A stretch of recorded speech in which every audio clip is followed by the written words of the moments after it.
Muy buenas tardes. La Universidad Privada Norbert Wiener les da la más cálida bienvenida a esta tercera conferencia de Derecho Constitucional titulado El Derecho al Voto. Mi nombre es Víctor Sueiro, soy docente de la Facultad de Derecho y Ciencias Políticas y en esta oportunidad tendré el honor de moderar esta conferencia impartida por el doctor Iván Lanegra. El doctor Lanegra es secretario general de la Asociación Civil Transparencia, abogado y politólogo por la Universidad Católica del Perú, docente en la misma casa de estudios y además de la Universidad del Pacífico. El doctor Lanegra ha sido viceministro de Interculturalidad y adjunto para la Defensoría del Pueblo para el Medio Ambiente, Servicios Públicos y Pueblos Indígenas. Bienvenido, doctor Lanegra. Muchas gracias por aceptar esta invitación. Pues muchas gracias, Víctor. Pues muy agradecido por la invitación y muy contento de tener esta oportunidad para conversar sobre estos temas que además son muy actuales, dada la coyuntura que vivimos. Claro que sí, muchas personas creen que solamente es importante cada 4 o 5 años cuando elegimos, pero en realidad la trascendencia de esta decisión afecta sin duda todo el transcurso del tiempo, sin duda alguna. Así es. Exactamente. Y por eso yo quería hacerle primero una pregunta para que nos puedan introducir. Muchas veces creemos que las cosas que se nos presentan son así y siempre han sido así, pero olvidamos que todo tiene un trasfondo histórico. ¿Nos podría mencionar los hitos más importantes o cómo ha ido evolucionando el derecho al voto en el Perú en nuestros casi 200 años de independencia, por favor? Claro que sí, Víctor. A ver, entonces habría que remontarse al siglo XIX, ¿no? El periodo en el cual empezamos nuestra vida independiente. Y en esa época, en gran parte de ese siglo XIX, salvo unos años, muy pocos, el derecho al sufragio en realidad fue muy extenso, fue extendido a gran cantidad de varones, ¿no?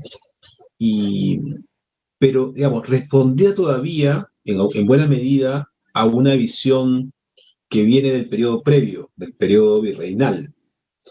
¿En qué sentido? ¿No? En que los derechos políticos estaban muy ligados a los estamentos sociales que ocupaban las personas. Entonces, por ejemplo, ¿no? Los requisitos que se establecían para que una persona pudiera votar eran casi como tener las características de un estamento social, ¿no? En el sentido virreinal, es decir, por ejemplo, característica de ser parte de una pues, comunidad indígena, ¿no? Era una característica que te permitía votar. Quizás suene sorprendente, quizás algunos digan cómo los indígenas votaban en el siglo XIX.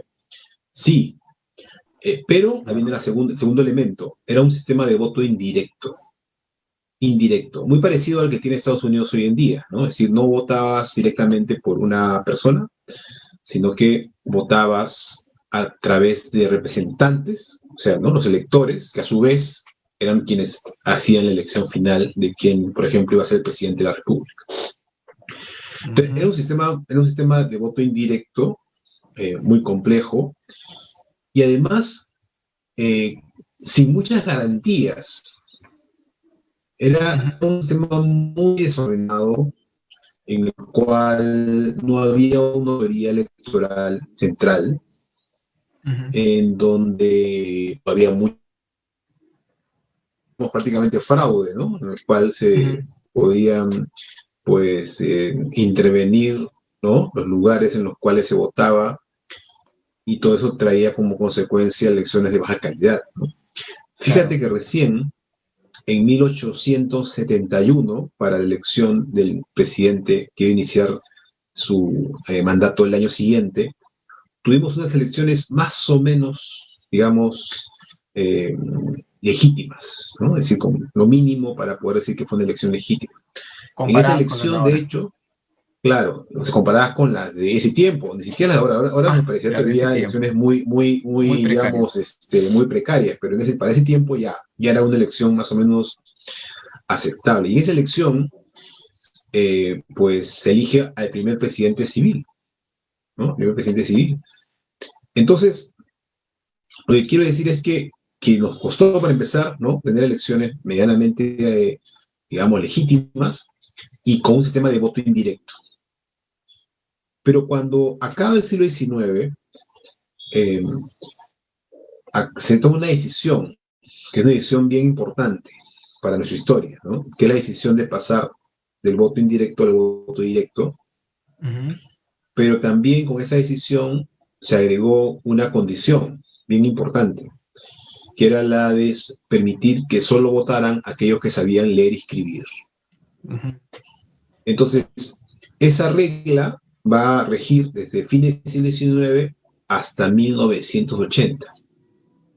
Un largo periodo en donde las personas que no podían leer y escribir no podían votar. Claro, así dicho, suena como que es neutral, ¿no? No importa de dónde seas, pues no vas a poder votar si no sabes leer y escribir. Pero, evidentemente, la mayoría de los afectados por esa norma eran indígenas. Claro. Eran indígenas. Tomando en cuenta que el Perú es un país multicultural, hay muchas comunidades indígenas y campesinas que no podían votar. Claro, pero el analfabetismo, que es el nombre que se dio a esta situación de no saber leer y escribir, era en esos momentos fundamentalmente indígena. Entonces, era el sector más importante afectado. Entonces, todos tenían, digamos, formalmente el derecho a votar, pero en la práctica el no ser alfabeto, pues te generaba un problema de acceso a derechos políticos plenos. Y también, ya desde el siglo XIX, pero más en el siglo XX, empieza a haber una fuerte presión porque haya voto de las mujeres. Exacto. El voto femenino. Empieza un movimiento muy fuerte.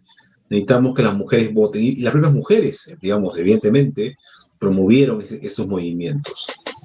Pero, mira, por ejemplo, en la constituyente de 1931, o sea, la elección 131, ¿no?, de esa constitución para el 33, ¿no?, digamos, esa constitución fue finalmente promulgada en el 33, pero en esa discusión que se inició en el año 31 sobre las reglas sobre quiénes debían votar,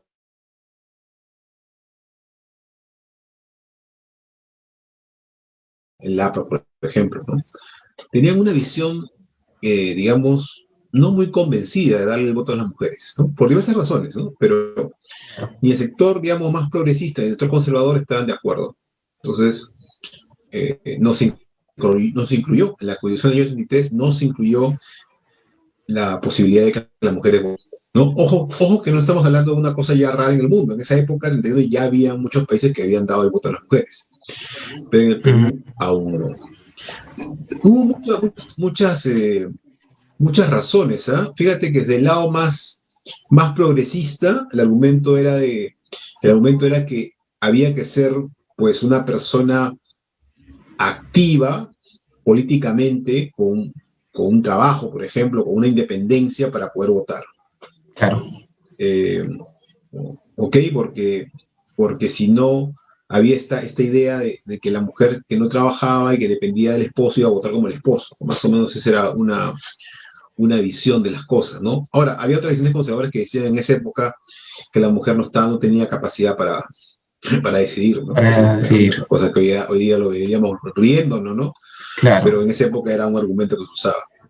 Ahora, finalmente, en el año 56, durante la dictadura de Odría, ya se aprueba la incorporación del voto femenino, ¿no? Es que empieza a ejercerse desde ese año 56, donde se eligen las primeras, además, senadoras y diputadas mujeres en nuestra historia. Eso es el año 56.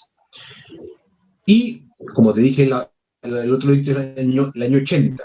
El año 80, que es el año en el cual se ya genera el acceso a todos, porque se elimina esta obligación de saber leer y escribir. Pero ahí no acaba la historia. Acá quizá valdría la pena hacer como una referencia a algún dato numérico que puede entender cómo esto ha ido cambiando. Mira, en el año 63, cuando se eligió al presidente Belaúnde en su primer gobierno, solo votaba un tercio de los adultos en edad de votar. Poca Solo un tercio. representación. Muy Poca poco, representación. un tercio.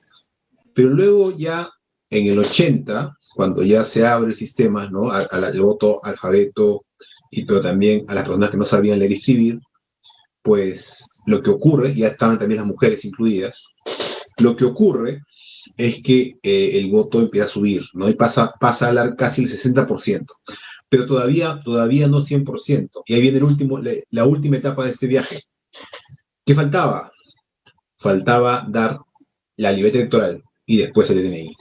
Es decir, no bastaba con tener derecho formalmente al voto si no tenías el documento de identidad.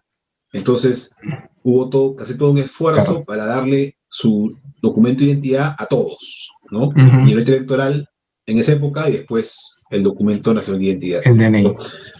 Y hoy ya, por fin, ¿no? Casi en el siglo XXI ya ha ocurrido que prácticamente casi el 100% de los adultos en edad de votar están registrados en el padrón. Nuestro padrón electoral, el último que hemos usado para esta elección, tuvo 25 millones de electores, de una población de 33. Entonces ya 33. es prácticamente toda la edad, todas las personas en edad de votar están en el padrón.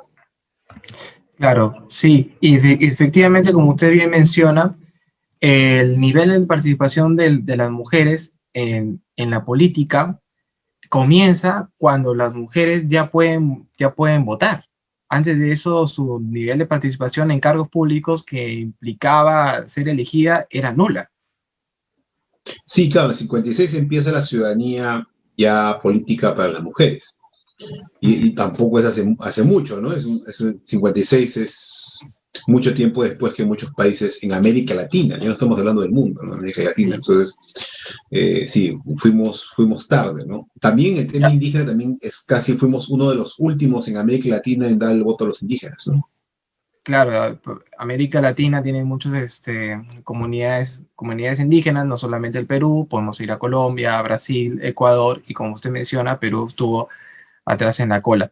Pero aunque se le haya reconocido a la comunidad indígena y a las mujeres, ¿no cree que todavía hay una brecha muy diferenciada, sobre todo tomando en cuenta las últimas elecciones municipales o elecciones generales para ser presidente, entre el número de candidatas mujeres y candidatos hombres? Sin ninguna duda. Pero ya es una brecha que tiene que ver con la capacidad de ser representante, es decir, de ser electo representante al Congreso, por ejemplo. Entonces, en el caso de las mujeres, la cifra de participación en el Parlamento, por ejemplo, pues se iba a veces con suerte, ¿no? Acercándose al 30%, pero siempre por debajo, ¿no? Por debajo. Y por debajo, ¿no? Y además, pues era siempre muy difícil para las mujeres conseguir ubicarse en los lugares más, digamos, ventajosos en las listas parlamentarias. A veces las colocaban sencillamente al final, ¿no? Entonces siempre fue muy difícil para ellas hacer política. Eso, súmale todos los prejuicios que hay sobre la mujer en la política, ¿no? Es tremendo. Claro. Pero ahí se ha hecho un cambio importante, que es esta ley que se llama de paridad y alternancia, que lo que obliga es a los partidos a no dejar, ¿no? de tener mujeres en sus listas, tanto en la fórmula presidencial como en las listas parlamentarias. Y el resultado es muy claro. Fíjate que se está logrando por fin, ¿no? Tener una representación mayor al 30% de mujeres y vamos a tener el número más alto, tanto en términos de proporción como en términos absolutos, de mujeres en el Congreso, ¿no? En lo que va de este Congreso, pues, unicameral, ¿no? Que creamos en el año 93, vamos a tener 49 mujeres en el Parlamento. Entonces es un número mucho más importante. Pero fíjate, eso se ha logrado con leyes que han tenido que corregir problemas más bien estructurales, ¿no? Ahora, en el caso de los pueblos indígenas, hay lo que se llama la cuota indígena para elecciones subnacionales. Eso aplica a las elecciones regionales, ¿no? A elecciones también municipales. Eso aplica la cuota indígena. Pero no hay un mecanismo para las elecciones nacionales. Eso solamente funciona en las subnacionales. Y por esa razón hay proyectos, ¿no?, que plantean, por ejemplo, la creación de lo que se llaman los escaños reservados. Es decir, que un número de puestos en el Parlamento sean exclusivos para candidatos indígenas. Así como Eso, sucede digamos, con suena, los o sea, votos del extranjero, como se con con los votos del extranjero. más o menos, exacto, más o menos, pero con una pequeña diferencia. En el voto en el extranjero, tú tienes un distrito electoral territorial, digamos, o sea, digamos, todos los Territorial. peruanos que residen fuera votan por representantes de ellos, ¿no? Pero en el caso del voto indígena no es tan territorial. Tiene una parte territorial, ¿ya? Pero es más de características individuales de cada elector. Es decir, que son electores que se reconocen como indígenas, deberían tener alguna preferencia a ello en la información que maneja la RENIEC y luego la OMPE, y de esa manera cuando yo voto, además de mi voto universal, también podría votar como indígena. ¿Ok? Es toda una cosa compleja, ¿ya? Es Pero sí, complejo, sí se sin puede, duda. sí se puede. Mira, para tener una idea de cómo puede funcionar, les recomiendo mirar la experiencia reciente de Chile, que su asamblea constituyente creó la figura de los escaños indígenas. O sea, Ya. hay un número y muy grande, ¿no? No acuerdo, es más de 30, no me equivoco, se me ha ido la cabeza el número exacto, pero hay un número de indígenas que estaban, digamos, ya predesignados, es decir, que de todas maneras iban a ser indígenas en la Asamblea Constituyente. Entonces, para que tengas una idea, ¿no?, de que sí es posible. Ahora, tiene una serie de complejidades, como te imaginarás, ¿no? Pero esa es una cosa que también se ha planteado. Pero igual le pasa a los jóvenes, igual le pasa a otros actores, ¿eh? Afroperuanos, por ejemplo, también es otro sector que tiene dificultades similares. ¿Cuál es el Sí. patrón compartido por todos? Que son sectores con menos recursos. Y en el Perú Población las vulnerable. campañas son costosas, implican movilizar un conjunto de recursos que no todos tienen, por ejemplo, acceso a medios de comunicación, acceso a redes de apoyo para las campañas, y a los grupos con menos recursos, que suelen ser mujeres, indígenas, jóvenes, les cuesta mucho más hacer política. Debería haber entonces un presupuesto especial para atender a esta población vulnerable y atender a esta manifestación del derecho al voto, porque es una manifestación aparte del derecho al voto universal. Claro, ahí no es digamos, de sufragio, ¿no? Porque ahí todos ellos votan. El problema es su derecho a ser también representante, ¿no? Es decir, Representantes. a ser elegido para desempeñar un cargo público. Digamos, Claro. es una dimensión activa, ¿no?, de la ciudadanía, ¿no? Y ahí hay, como digo, dificultades. Claro, porque el derecho al voto tiene dos dimensiones generales, ¿verdad? ¿Nos podría mencionar un poco más sobre esto? Porque siempre pensamos que el derecho al voto solamente es ir a las urnas un día y después se terminó. No, desde luego, ¿no? Digamos, a ver, primero hay varias cosas que están involucradas en la ciudadanía, ¿no? La ciudadanía implica tanto la posibilidad de ir a elegir, pero se dice, así está formulado, derecho de elegir y ser elegidos. Entonces son dos derechos, ¿no? Claro, Derecho a elegir, son dos o sea, derechos. ir y votar y decir, yo voto por tal, eso. Y el otro es derecho a ser elegidos, es decir, a ser representantes, ¿no? Es otra Sí. dimensión. Ahora, esa es una dimensión en el mundo del sufragio, pero además de ello, como ciudadanos, tenemos una relación permanente con nuestros gobiernos, Claro. ¿no? Para empezar, para poder, digamos, obligarlos a rendir cuenta por las cosas que hacen. Cualquiera de ustedes puede solicitar información, pedir información a las autoridades, ¿no? Pues plantearle preguntas eventualmente. Entonces, eso está abierto, ¿no? El problema es que a veces el Estado no te hace caso y el gobierno no te responde, pero en principio tenemos ese derecho, ¿no? Y eso es muy importante, porque eso es una de las pocas formas que existen para presionar a un gobierno a cumplir, por ejemplo, con lo que promete en campaña, ¿no? Entonces, esa es una otra dimensión de la vida ciudadana. Pero volviendo al tema del sufragio, recuerden, ¿no? El derecho a elegir y a ser elegidos. Es un derecho que en el Perú, además, es un derecho, pero también es un deber. Es Es una muy cosa también que a importante la veces elección del deber. pasa. Sí, porque no en todos los países del mundo el voto es un deber, el voto es un derecho. En todo caso, no es un deber legal, sino es un deber ético, si quieres, pero no hay un deber Claro. legal de ir a votar. En el Perú sí existe ese deber, aunque Ujú. solo hasta los 70 años.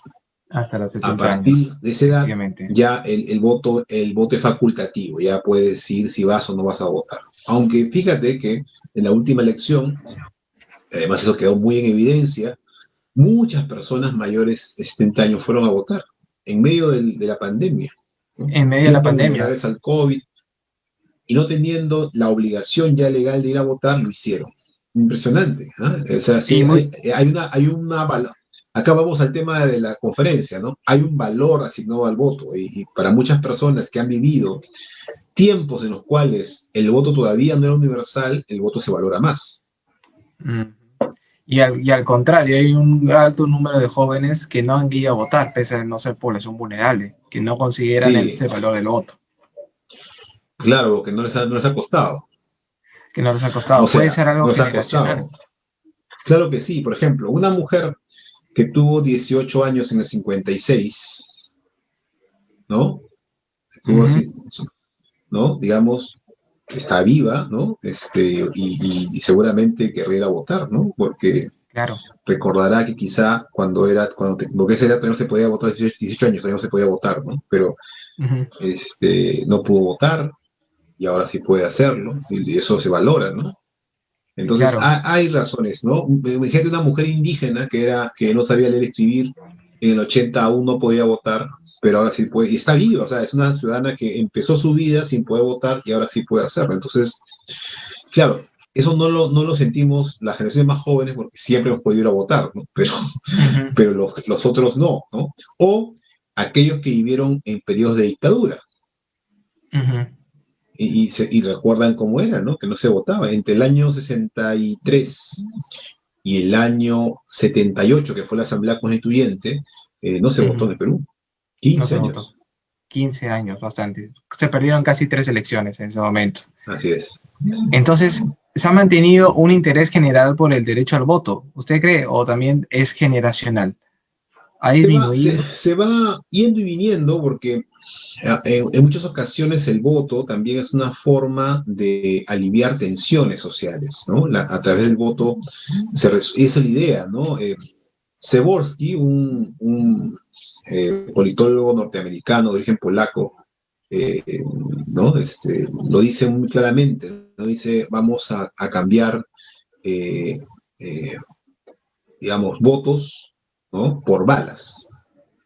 Es decir, Ujú, en lugar de conflicto abierto, eventualmente pues sangriento, resolvemos los conflictos a través del voto.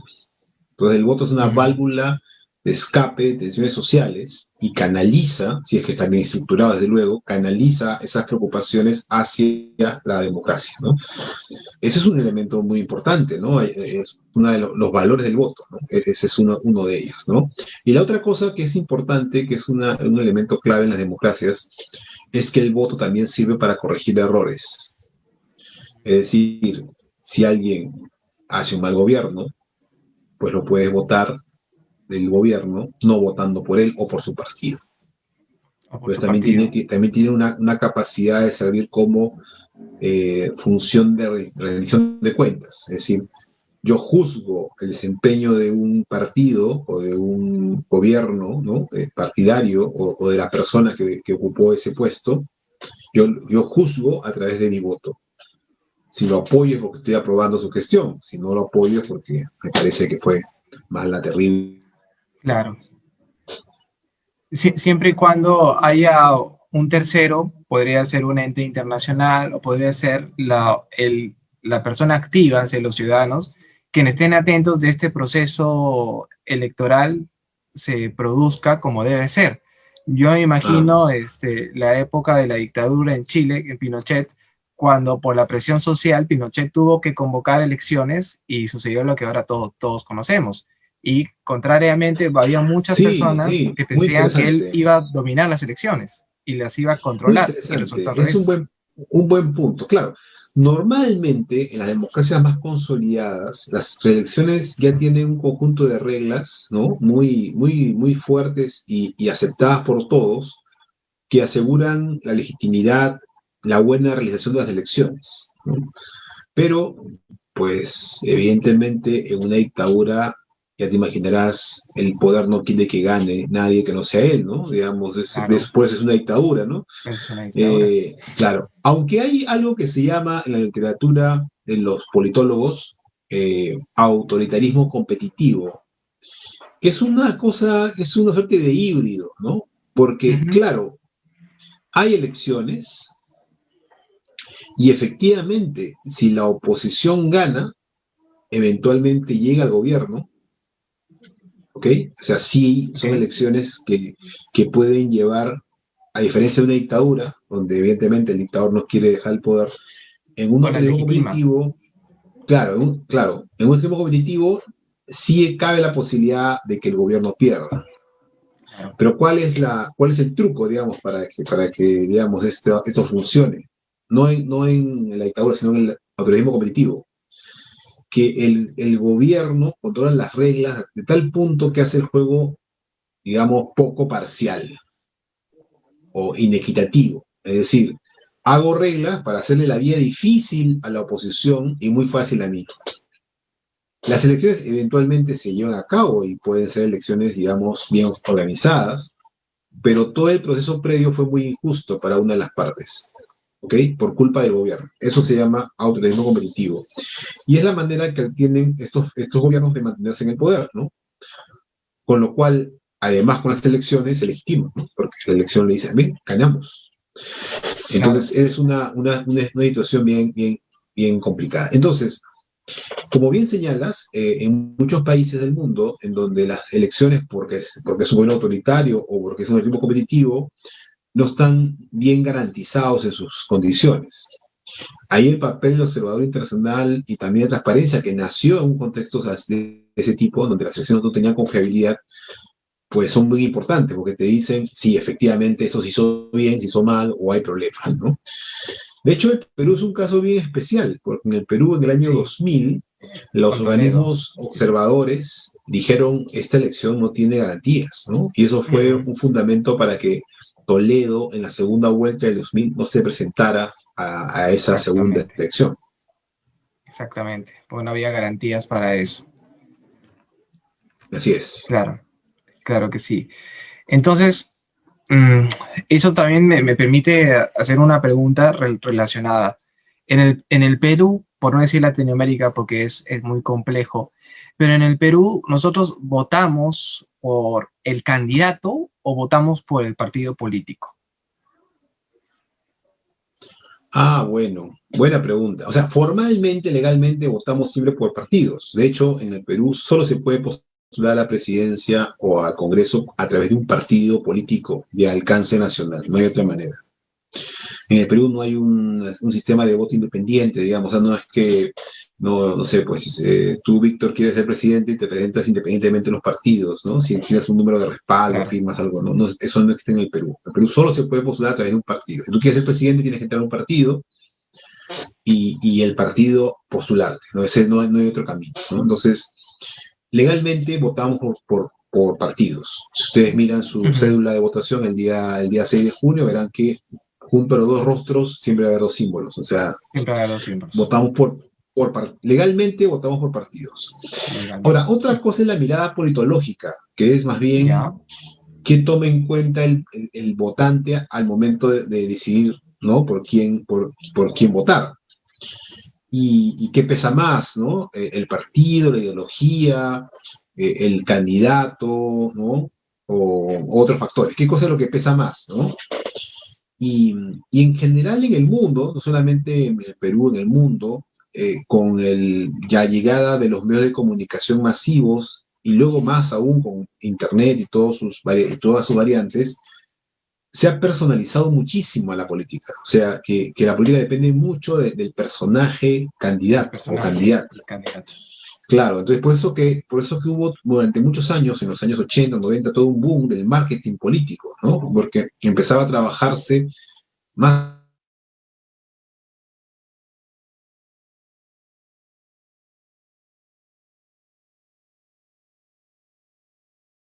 su imagen en radio, ¿no? Todos estos temas fueron desarrollados, pero a eso se le agregó, ¿no? Todo un estudio sobre cómo lo que se dice tiene un impacto sobre el lector, ¿no? Empezar a estudiar esa relación y todo con mucho ojo o mucha atención al candidato o candidata, ¿no? Claro, Se ha personalizado muchísimo. Ahora, eso en los países donde hay partidos sólidos, ¿ya? sí. Pero ¿qué pasa en un país como el Perú, donde los partidos más bien son débiles? Bueno, ese fenómeno se potencia aún más, porque ya ni siquiera hay partido, ¿no? O sea, y entonces se vuelve todo mucho más personalista, ¿no? Claro, y eso evidencia cómo algunas actitudes de candidatos pueden implicar el fin de su carrera en las elecciones. Recordemos las pasadas elecciones presidenciales, cuando un candidato rechazó un gesto de no aceptar la comida, específicamente el chicharrón, y de frente todo el mundo empezó a hablar de ese gesto y no de las propuestas o no del partido en general, sino del candidato. Y hay una Sí, sí, personificación muy grande de los candidatos y que se ha querido cambiar con las reformas políticas para reforzar los partidos políticos y evitar que sea el candidato el que tenga el mayor sí. protagonismo. Sí, es cierto, o sea, para empezar es cierto lo que dices, ¿no? Muchas veces en una política tan personalista, un mal gesto puede ser muy costoso, ¿no? Pero no al punto de hacerte perder la elección, digamos. En todos lados hay metidas de pata de los candidatos y no implica que con esa metida de pata ya fueron, digamos, ¿no? Claro. ¿Por qué ocurre eso en el Perú eventualmente, no? Creo que, para empezar, hay que entender que los gestos no deben leerse de manera aislada. Es decir, imagínate tú, ¿no? Que a ti te acusaran de ser, pues, representante de la élite y te dijeran, no, estás con los ricos, ¿no? ¿Ok? Esa fuera como la imagen que te empiezan a vender y luego tú vas a un mercado, te ofrecen, ¿no? Una rica patasca y tú dices, no, eso no, no, gracias. ¿Entiendes? No es el gesto, sino que ese gesto se suma a toda una narración y toda esa Toda narración narración. potencia esta idea, pues ahí está, ¿no? No es del pueblo. ¿Entiendes? O sea, el mismo gesto, en cambio, en otra persona que continuamente va a los mercados, pero mira, ese día no, y dice la prensa, no, lo que pasa es que hoy estoy mal, me va a caer pesado, no pasaba nada, ¿entiendes? O sea, Claro que sí. el contexto, quién lo dice, cómo lo dice, la manera en que lo dice. Imagínate que, imagínate, porque tú estás riendo el caso del chicharrón famoso, ¿no? Entonces, chicharrón, ya se lo entregan al Es el más candidato. anecdótico Claro, y el de candidato los últimos dice, años. imagínate que el candidato ha dicho, ¿no? Señorita, por favor, para llevar. No me puedo comer ahorita porque ya tomé desayuno, pero por favor, yo no me lo quiero perder para llevar, por favor. Y me lo envuelve un bonito con todas sus salsas y te apuesto de que va muy bien. ¿Entiendes? O sea, todo esto es un tema, pero que claro, que como bien dices, nos hace olvidar de las propuestas, programas, ideas, todo, y todo se concentra en imagen, ¿no? Es un elemento importante. Ahora, pero ojo, a veces la imagen transmite también ideas. Es poco contradictorio, pero por ejemplo, porque tiene que ver con la credibilidad de lo que se dice. Imagínate que tú eres un candidato que quiere promover, ¿no? Un trato más justo, más equilibrado, no sé, más equitativo en el mundo, digamos, donde no hay mucho ingreso económico. Ya. Entonces, pero tus gestos, tus imágenes, tus actitudes van en contra de esa idea, entonces se produce una disonancia. Dice, oye, pero este no me está diciendo la verdad, o sea, mira cómo actúa. Dice que ama a la gente, ¿no? No importa sus recursos, pero para en fiestas de ricos o para, ¿no? En lugares muy caros Claro. y con el pueblo no está, ¿no? ¿Entiendes? Entonces se produce una disonancia entre mensaje y la imagen, ¿no? Entonces, bueno, te digo, es un poquito más complejo que solamente el gesto concreto, ¿no? Pero es un tema súper interesante, ¿eh? Y en verdad, Sí. un gesto en una política tan personalista puede efectivamente ser muy, muy costoso, ¿no? Muy costoso, sobre todo a este derecho al voto, que es un derecho fundamental que estaría Mm. desquebrajándose por estas actitudes y por no tener un partido político fuerte, claro, un sistema político fuerte. Y en relación a eso, Sí, retomando a estos asuntos, porque se puede hablar de muchísimos ejemplos, también me gustaría hablar sobre otro ejemplo que debilitaría bastante nuestro derecho al voto y el sistema democrático. Esta semana, si no me equivoco, ha habido una propuesta del Congreso en suspender la eliminación de la inscripción de los partidos que no hayan superado la valla electoral. ¿En qué usted creería que esto afectaría indudablemente las reformas que se han estado logrando y cómo se afectaría? No, sin duda lo afecta, pero hay que explicar un poquito de qué trata eso, ¿no? Claro. En esta elección se estableció una regla para esta elección, ¿no? Para decidir qué partidos seguían teniendo su inscripción, es decir, seguían siendo partidos y podían participar en elecciones futuras, y qué partidos no. Entonces, ¿qué se estableció? ¿No? Y eso no es ahora, es hace ya algunos años. Se dijo, bueno, vamos a hacer dos cosas. Primero, los partidos tienen que participar. Si un partido no participa, pierde su inscripción. ¿Ya? Esa fue una primera decisión importante. Era importante porque en otros años, en otras elecciones, el partido que no participaba se salvaba. Entonces tú tenías elecciones en las cuales los candidatos llegaban a última hora, ¿no? Y decían, no tengo opción, me voy, me retiro. Y al retirarse salvaban toda su inscripción, ¿no? Y volvías a verlos nuevamente inscribiéndose en la siguiente elección. Ahora se dijo, ya no se puede. Si eres un partido, tienes que participar. Y si no participas, pierdes tu elección. Entonces, primera cuestión, hay que participar. Lo segundo, si participas, tienes que tener dos cosas. No una, sino dos cosas. 5% del voto válido en la elección congresal nacional. Ajá. Y dos, al menos 5, ¿no?, congresistas en al menos 2 departamentos diferentes. Por ejemplo, en Callao y Lima, o Lima y Arequipa, o Lima provincias y Lima, pero en 2 departamentos distintos, 5. Entonces, partido que tenía menos de 5%, ¿no? O no llegaba a los 5 congresistas, perdía la elección. Perdía el registro. Okay. Perdía el registro. Perdía ¿no? el registro. Así es, esa es la regla hoy. Y con esa regla hemos ido a votar. Ahora, ¿qué pasa? Que una bancada UPP en el Congreso ha planteado postergar la aplicación de la valla. Y por lo tanto, decir que los partidos que deberían ya no poder participar en elecciones porque pierden su registro por estos resultados de esta elección, igual podían presentarse en 2022. O sea, una suerte de amnistía de registro, diciendo, Sí, de registro. tranquilos, no pasa nada, hasta el 2022 todavía pueden. Esto, desde luego, es inaceptable, ¿no? Porque estás cambiando las reglas electorales que ni siquiera el proceso ha acabado y ya estás cambiando las reglas, ¿no? Además, Claro. además va en contra inclusive de la voluntad popular, porque tú has convocado a los ciudadanos para decir, ustedes a través de su voto, ¿no? Si no le dan un porcentaje mínimo, ese partido ya no sigue. Entonces, si ya la ciudadanía habló y dijo, estos sí y estos no, no puede luego el Congreso ir en contra de esa voluntad y cambiar las reglas. Eso sería, digamos, muy,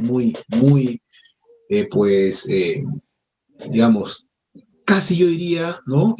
Antidemocrático, ¿no? Porque estás yendo en contra de la voluntad de las personas. Sí. Ahora, dicho eso, ¿no? Desde luego, espero, ¿no? Que no se apruebe.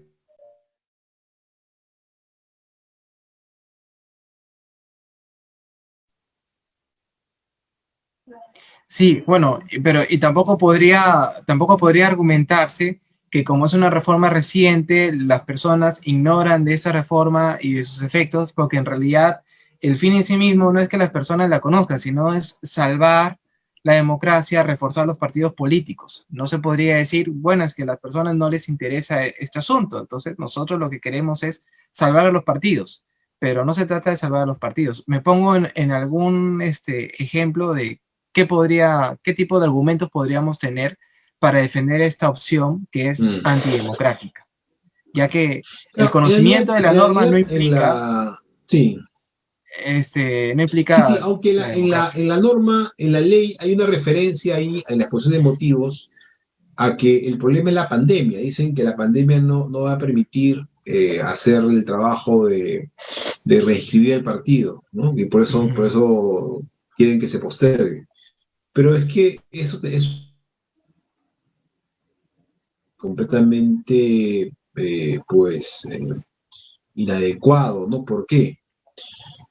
Porque estas normas ¿ok? Ujú. Pudieron haberse cambiado hasta septiembre del año pasado. O sea, cuando ya estábamos en pandemia, estábamos, ¿no?, acabando la primera ola de la pandemia, hasta ahí se pudo haber hecho algún cambio, ¿ok? Entonces, no es que la pandemia fuera un hecho nuevo, la Ujú. pandemia, ¿ok?, ya estaba presente Ya y, está. si tenían esa preocupación, pudieron haber hecho esa modificación. Evidentemente no lo hicieron porque sabían de que todos los iban a odiar, ¿no? Pero, pero digamos,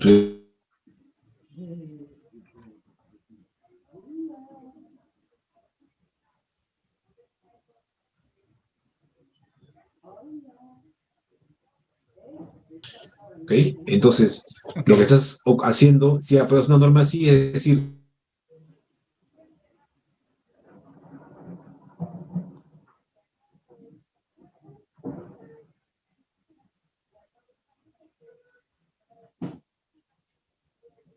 porque vas a salvar exactamente un grupo de partidos que ya conoces, ¿no? Por un montón de lados eh, inaceptable. Claro. Ahora, existen otras medidas o propuestas de los actuales candidatos que podría afectar potencialmente a corto o mediano plazo nuestro derecho al voto.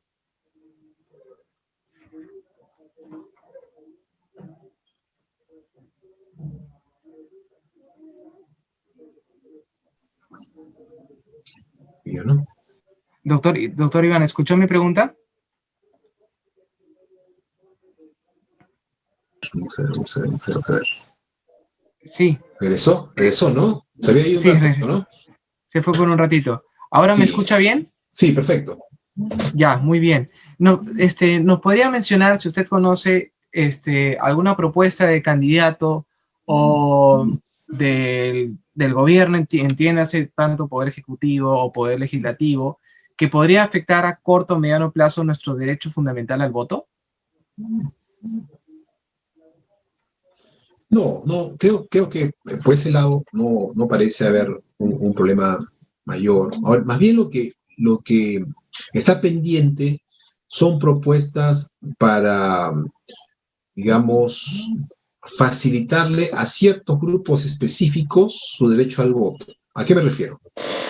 Ok. Una cosa que es clave, ¿no?, es que hay algunos sectores que por alguna razón tienen más dificultades para ir al local de votación.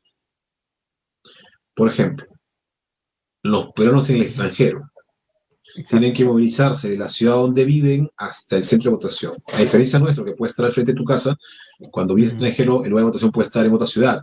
Entonces, ujú, hay que movilizarse, eso puede ser muy oneroso, y en pandemia es aún peor, ¿no? Pero en una situación normal es difícil, ¿no? ujú. Las comunidades nativas a veces tienen que movilizarse distancias importantes para ir a votar, ¿no? Que pueden Ujú. perder todo el día solamente en ir y volver eventualmente al lugar de votación.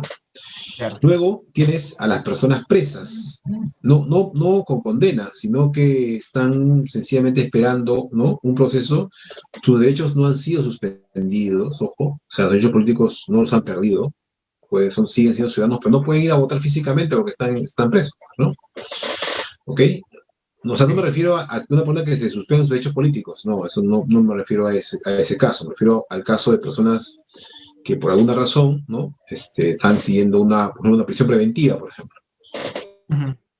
Pero no es condenado, es inocente, ¿ok? Pues Recuerden que todos son inocente. inocentes hasta que no, pero al contrario, pero, Claro que pero sí. está ahí.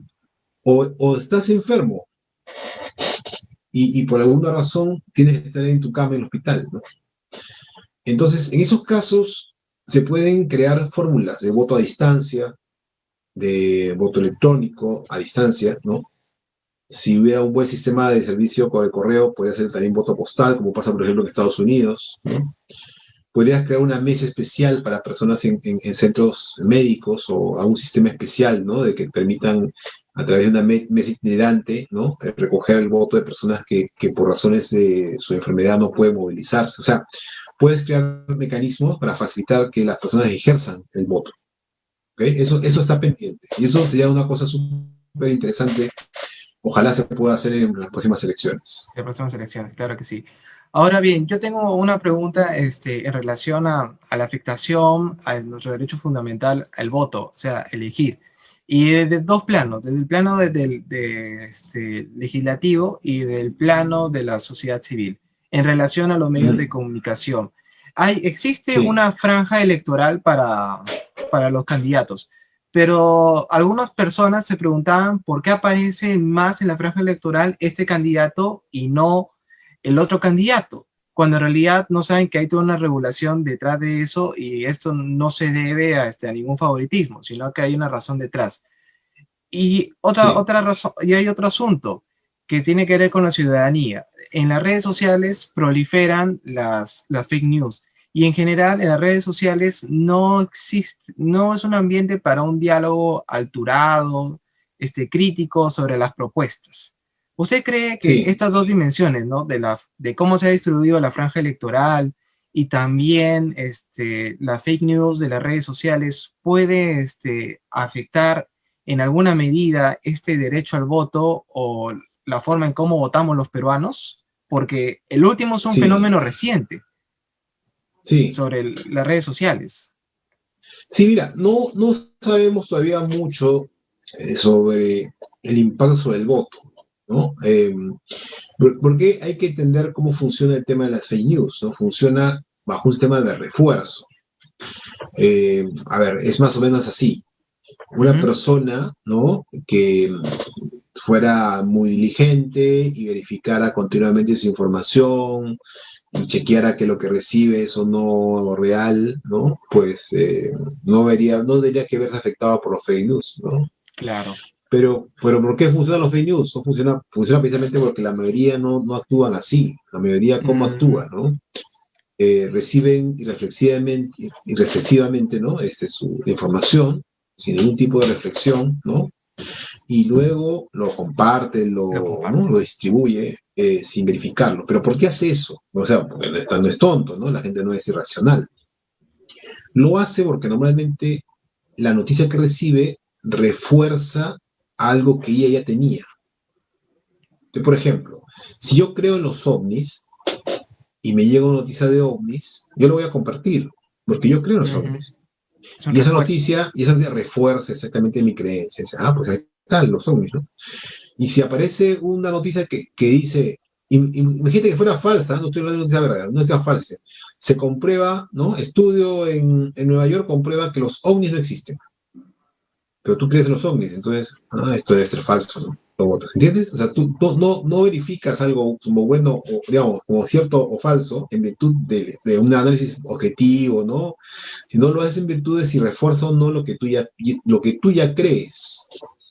Uh -huh. Entonces, esto refuerza mucho a sectores que tienen ya, por ejemplo, pensado por quién Su voto. votar, eso, Qué interesante. o porque tienen digamos, ciertos patrones que van a votar siempre por cierta característica de candidato. No importa quién sea pero tienen como preferencias muy claras sobre el tipo de candidato que quieren. Entonces, Uh ese -huh. candidato, si sabe que esas personas tienen esas preferencias estables, va a buscar mostrarse como, yo soy esa persona que estás buscando, ¿no? Precisamente porque ese grupo va a ser digamos, muy sensible a la información que reciba, que refuerce su necesidad de que Refuerza sea su alguien voto. así que sea su candidato. Entonces, ¿dónde es el peligro en las redes sociales, no?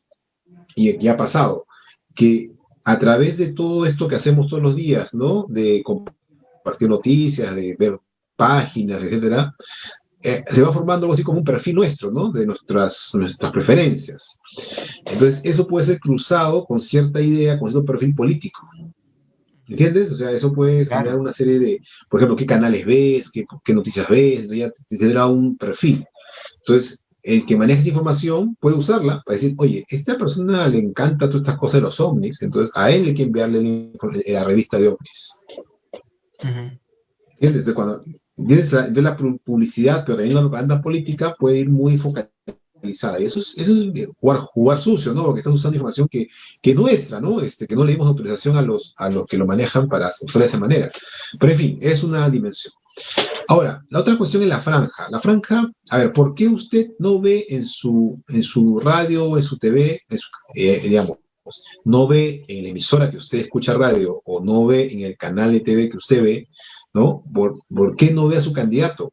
Porque su Exacto. candidato no eligió ese medio para hacer su franja.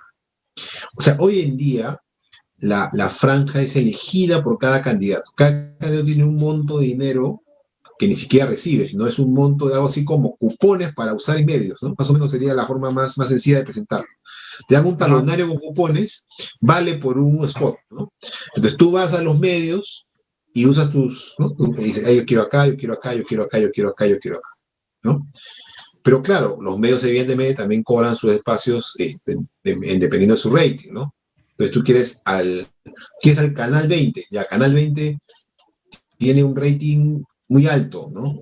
¿Y a qué hora los quieres? En horario premium. Bueno, eso cuesta todavía más caro. ¿Cuánto cuesta? Claro. Me cuesta 20 cupones. Bueno, entonces coges tus 20 cupones y ya, quiero mi spot. Pero puedes usar esos 20 cupones de otra manera. Puedes usarlo para decir, mejor, en lugar, ¿para qué voy a estar en una radio nacional?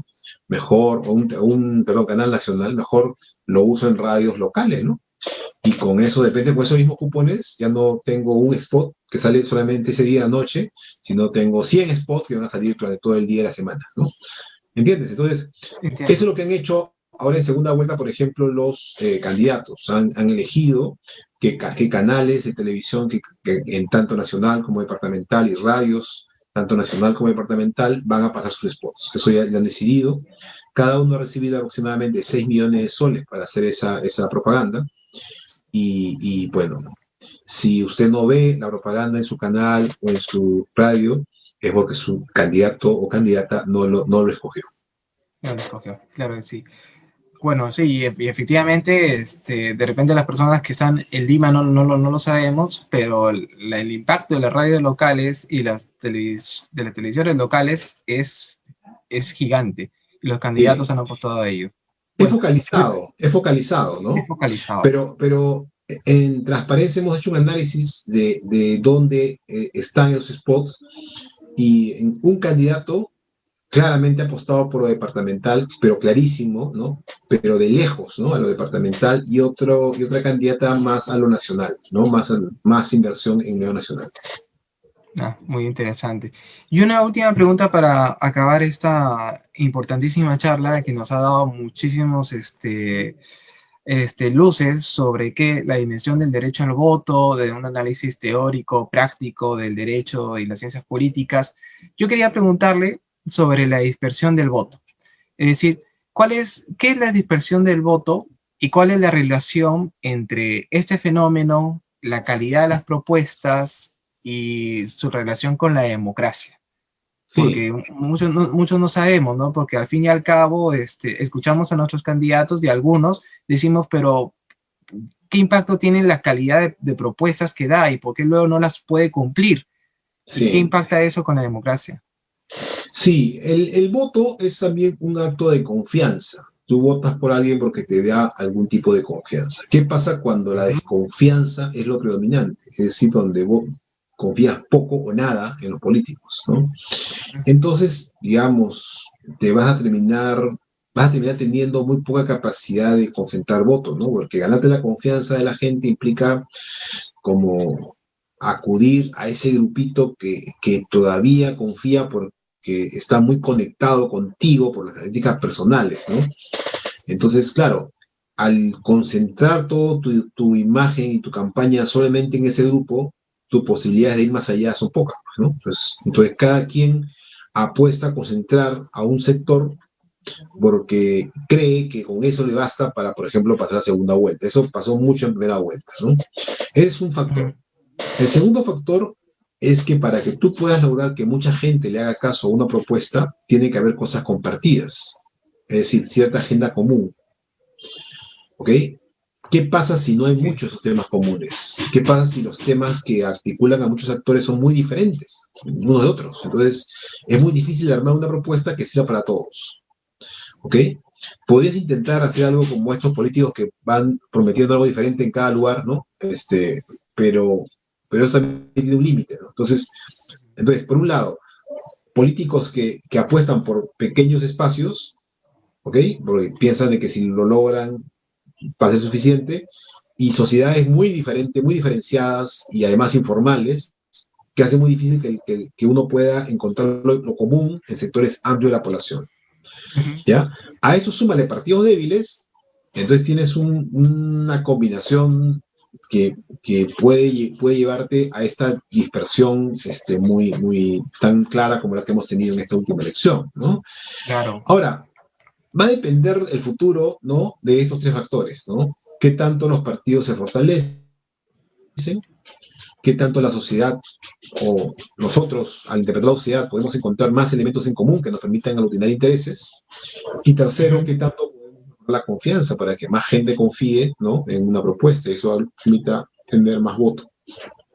Claro, claro que sí. Entonces, claro, hay muchísimos retos que tenemos que atender y estar vigilantes porque las elecciones no terminan en junio, cuando tenemos que ir a votar, sino que esa decisión dura 5 años, inclusive puede durar más porque quienes elijamos pueden cambiar muchísimas cosas y puede afectar el desarrollo tanto jurídico, económico, la atención a poblaciones vulnerables, etcétera. Entonces, el derecho al voto no termina solamente en votar. Así es, completamente de acuerdo. Muy bien. Muchas gracias, doctor Ivana Negra, por darnos estas luces, sus fundamentos y razones sobre el derecho al voto. Ha sido una conversación muy grata. A ustedes, nuevamente, y a ti, Víctor, gracias por la gentileza de la invitación y espero que nos encontremos pronto en otra oportunidad. Claro que sí. Muchas gracias, querido público. Nos estamos viendo en otra oportunidad con las siguientes conferencias sobre derecho constitucional. Hasta luego. Muchas gracias.